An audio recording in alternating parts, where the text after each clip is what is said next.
Hello friends, तो ये है इस सीरीज का थर्ड पार्ट। इसके बाकी पार्ट्स के लिंक भी आपको डिस्क्रिप्शन में मिल जाएंगे। तो चलिए शुरू करते हैं। तो लास्ट पार्ट में हमने देखा कि लिन की लड़ाई बैन नाम के एक दूसरे प्लेयर से होती है और वो वर्चुअल सिटी से निकलकर एक जंगल में आ जाता है। यहाँ उसे एक लड़की बेहोश पड़ी मिलती है और वो उसकी मदद करने की कोशिश करता है। वो लड़की जिसका नाम मोबाई है उसका दिया खाना एक्सेप्ट कर लेती है और फिर जल्दी ही वहाँ रात हो जाती है। मोबाई अपनी मदद करने के लिए उसका शुक्रिया अदा करती है और लिन कहता है कि ये करना तो मेरा फर्ज था।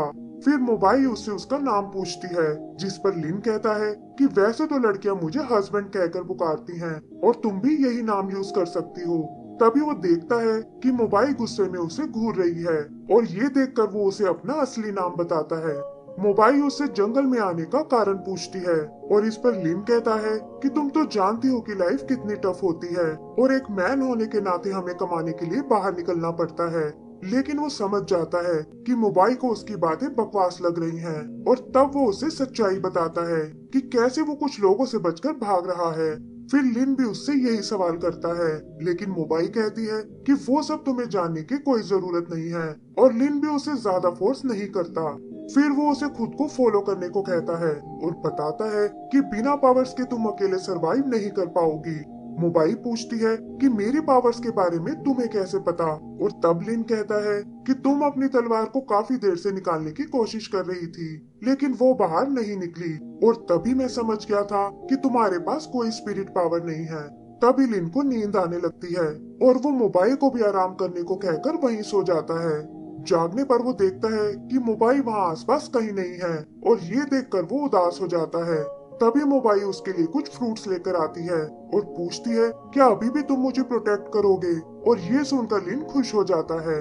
फिर मोबाई उससे आगे के प्लान के बारे में पूछती है और लिन बताता है कि मैं अभी कुछ दिन यहीं गुजारने वाला हूँ क्योंकि मैंने सुना है कि इस इलाके में काफी सारे मॉन्स्टर रहते हैं और उनसे लड़कर तुम अपनी स्किल्स को अपग्रेड कर सकते हो।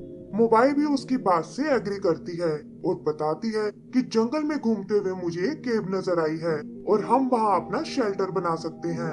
लिन भी इसके लिए तैयार हो जाता है और वो दोनों उस केव के लिए निकल जाते हैं।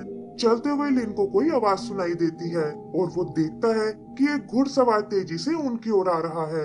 वो तुरंत मोबाइल को उसके आगे से हटा लेता है, लेकिन इससे उस घुड़सवार का बैलेंस बिगड़ जाता है और वो देखता है कि उसके घोड़े ने दम तोड़ दिया है। वो इन सब के लिए लिन को जिम्मेदार बताता है, लेकिन लिन कहता है कि सारी गलती तुम्हारी ही है और तुम्हें इतनी तेज घोड़े को नहीं चलाना चाहिए था। वो आदमी लिन को सबक सिखाने को कहता है और लिन भी उससे लड़ने के लिए तैयार हो जाता है, लेकिन मोबाई उसे रोक लेती है और बताती है कि इस आदमी की बेल्ट पर एक ब्लैक स्नेक बना हुआ है और ये जरूर किसी गैंग का मेंबर है, इसीलिए हमें इससे पंगा नहीं लेना चाहिए। वो उस आदमी से उसके घोड़े का प्राइस पूछती है और ये सुनकर वो आदमी उसे घूरने लगता है और कहता है कि अगर तुम पे ही करना चाहती हो तो मैं तुम्हें ही अपने साथ ले चलता हूँ। इस पर मोबाई सोचती है कि एक 4th लेवल के फाइटर की इतनी हिम्मत, लगता है इसे अपनी असली पावर दिखानी होगी। लेकिन इससे पहले कि वो कोई एक्शन ले पाए उसे बचाने लिन बीच में आ जाता है और अपने एक ही अटैक से उस आदमी के छक्के छुड़ा देता है। मोबाइल भी उसकी पावर देखकर हैरान रह जाती है और लिन सोचता है कि चाहे वो फ्रॉग कितना ही बड़बोला क्यों ना हो, लेकिन तलवार उसने मुझे एक नंबर की दी है। फिर वो उस आदमी के पास जाता है और कहता है कि मेरे सामने एक लड़की पर अटैक करने की तुम्हारी हिम्मत कैसे हुई, और ये कहकर वो उसकी पोटली उठा लेता है जिसमें ढेर सारी मनी रखी हुई है। तो दोस्तों, लिन की तरह आप भी ढेर सारा पैसा कमा सकते हैं और मैं आपको उसका एक तरीका बताते। पूछती है कि लेवल 2 का होकर तुम एक लेवल 4 को कैसे हरा सकते हो, जिस पर लिन कहता है कि ये तो मेरे बाएं हाथ का खेल है, और ऐसा जवाब सुनकर मोबाइल की शक्ल देखने लायक होती है। तभी लिन अचानक से फिर थक जाता है और कहता है कि अब ये मेरे सोने का वक्त है। उधर वो फाइटर भागता हुआ वापस अपने क्लैन में जाता है जहाँ की हाउस मास्टर एक शैतान सी दिखने वाली लेडी है और उन्हें बताता है कि मैं आपका माल डिलीवर करने ही वाला था, लेकिन रास्ते में एक लड़के ने मुझे लूट लिया। ये सुनकर उस लेडी के भाई को बहुत गुस्सा आता है और वो पूछता है कि कौन है जिसने स्नेक गैंग से टकराने की गलती की है। इस पर वो फाइटर कहता है कि मैं उसके बारे में कुछ नहीं जानता, लेकिन उसने आपके फेवरेट घोड़े को भी मार डाला है, और ये सुनकर वो आदमी चौंक जाता है। गुस्से में वो अपने ही आदमी को मार डालता है और अपनी बहन से पूछता है कि आखिर अब हमें क्या करना चाहिए। तब वो लेडी अपना एक टैबलेट निकालती है और बताती है कि हमारे हर माल पर एक ट्रैकर लगा हुआ है और इससे तुम उसकी लोकेशन आसानी से ट्रैक कर सकते हो। वो आदमी भी उसकी लोकेशन चेक करता है और कहता है कि अब ये मेरे हाथों नहीं बच सकता। इधर मोबाइल इनको जगाने की बहुत कोशिश करती है, लेकिन देखती है कि उसकी नींद टूटने का नाम ही नहीं ले रही। उसे समझ नहीं आता कि ये ऐसा क्यों कर रहा है और कहीं ऐसा तो नहीं कि ये मर गया हो। तभी उसे किसी एनिमल के गुर्राने की आवाज आती है और ये सुनकर वो बहुत डर जाती है। आगे पता चलता है कि लिन तो सोने के बहाने अपने कमांड सेंटर में गया हुआ है और वहाँ वो उस व्हाइट पोनी को ढूंढ रहा है। तभी वो पोनी उसके पीछे से बाहर आता है और पूछता है कि अब तुम मुझे क्यों बुला रहे हो, और मुझे तो लगा था कि लड़की मिलने के बाद तुम मुझे भूल गए हो। तब लिन पूरे एटीट्यूड के साथ उसे वो पोटली देता है और कहता है कि मैं यहाँ टाइम वेस्ट नहीं बल्कि शॉपिंग करने आया हूँ। पोनी भी इतने सारे कॉइन्स देखकर बहुत खुश होता है और तुरंत उस पोटली को निगल जाता है। वो बताता है कि इससे तुम्हें पूरे 2000 पॉइंट्स मिलेंगे और क्योंकि पहली बार तुम 1000 पॉइंट से ऊपर गए हो तो इसके बदले तुम्हें एक सरप्राइज भी मिलेगा। फिर वो वहाँ एक लकी व्हील बुलाता है और एक्साइटमेंट में आकर लिन की बजाय खुद ही उसे घुमा देता है। लिन को ये देखकर बहुत गुस्सा आता है, लेकिन पोनी कहता है कि इससे कोई फर्क नहीं पड़ता क्योंकि प्राइस तो तुम ही सिलेक्ट करने वाले हो। लिन भी गुस्से में उस पर एक पंच मारता है और वो देखते हैं कि नीडल घूमते हुए एक रेयर आइटम पर आ पहुंची है। पोनी ये देखकर नर्वस हो जाता है और कहता है कि तुम चाहो तो इसे दोबारा घुमा सकते हो, लेकिन लिन उसे जल्दी से अपना प्राइस निकालने को बोलता है। पोनी भी ना चाहते हुए बॉक्स बाहर निकालता है और लिन देखता है कि इसे खोलने के लिए उसे 20 पॉइंट्स की जरूरत है। उसे ये देखकर बहुत गुस्सा आता है क्योंकि ये तो उसने एक लॉटरी में जीता है, लेकिन पोनी बताता है कि मैं गेम के रूल्स को चेंज नहीं कर सकता और ये पेमेंट तो तुम्हें करनी ही होगी।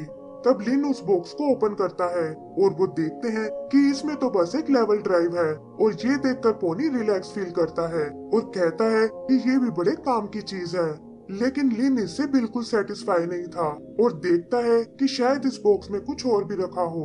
तभी अचानक वो बॉक्स चमकने लगता है और उसमें से 2 फायरबॉल्स बाहर आती हैं। ये देखकर पोनी को बिल्कुल अच्छा नहीं लगता और वो कंप्यूटर से कहता है कि इतनी महंगी आइटम देने की क्या जरूरत थी, क्योंकि ये लड़का भी इस पावर के बिल्कुल लायक नहीं है। वो लिन से भी उस बॉक्स को छीनने की कोशिश करता है और बताता है कि ये तुम्हारे किसी काम की नहीं है, लेकिन लिन उसकी एक नहीं सुनता और कहता है कि मैं इस लॉटरी को फिर से खेलना चाहूंगा। तब पोनी उसे बताता है कि नॉर्मल मेंबर्स को बस एक ही मौका मिलता है और अगर तुम इसे दोबारा खेलना चाहते हो तो तुम्हें हमारी वीआईपी मेंबरशिप लेनी होगी। लिन इसके लिए तैयार हो जाता है और एक स्क्रीन पर अपने लिए ऑर्डिनरी मेंबरशिप चुनता है। ऐसा करते ही वो व्हील फिर से आ जाता है और पोनी उसे दोबारा घुमा देता है। इस बार भी नीडल एक रेयर क्रेट पर आकर रुकती है और पोनी ये देखकर चिढ़ जाता है। बॉक्स खोलने पर वो देखते हैं कि लिन को एक 7 स्टार टेम्पलेट मिला है, जिसे देखकर पोनी एक्साइटेड हो जाता है और लिन पूछता है कि आखिर इसमें ऐसा क्या खास है।